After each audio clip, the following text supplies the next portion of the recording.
Sa pagkakatalagang ito ni Major General Arturo Ortiz, siya ang magsisilbi bilang ika-53 Commander ng Philippine Army. Pinangunahan ng Pangulong Benigno Aquino III ang okasyon ng Change of Command Ceremony sa punong himpilan ng Philippine Army sa Fort Bonifacio, Taguig City, at ito ay dinaluhan din ng matataas na opisyal ng Defense Department at Armed Forces of the Philippines at mga foreign officials. Naunang dumating sa okasyon si AFP Chief of Staff General Ricardo David at sinundan ni Defense Secretary Volter Gasmin.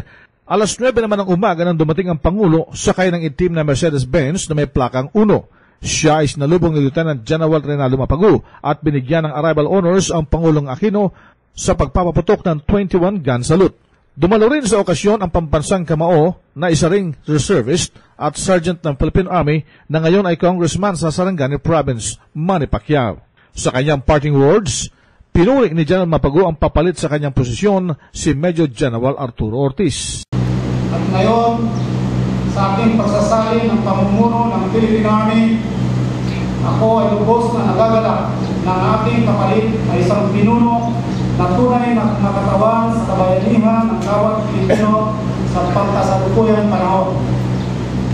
Bilang isa sa ilang sundalong nakatanggap ng pinakamataas na medalya ng kalantingan ng Medal for Valor at sa 3 pang Gold Cross Medals at Awards of Distinction na ginawad sa kanya, tunay na hindi matatawaran ang serbisyo, sakripisyo at pamumuno ni Major General Arturo Bayuga Ortiz. Si Lieutenant General Reynaldo Mapagu. Samantala, si Major General Arturo Ortiz ay nagtapos sa Philippine Military Academy ng taong 1979, ay commander ng Special Operations Command bago siya nahirang na Commanding General ng Philippine Army. Bawat kawal ay dapat maging tagapagtanggol ng konstitusyon. Dapat tayong sumunod sa mga legal na utos ng ating mga nahalal na pinuno.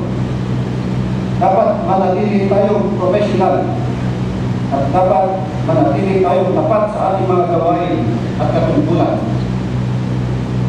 Si Major General Arturo Ortiz. Samantalang si Lieutenant General Reynaldo Mapagu ng PMA Class 1978 ay naitaas naman ang posisyon at naging pangalawa sa mataas na opisyal ng Sandatahang Lakas ng Pilipinas. Siya ngayon ang Vice Chief of Staff ng AFP, pangalawa kay AFP Chief of Staff General Ricardo David.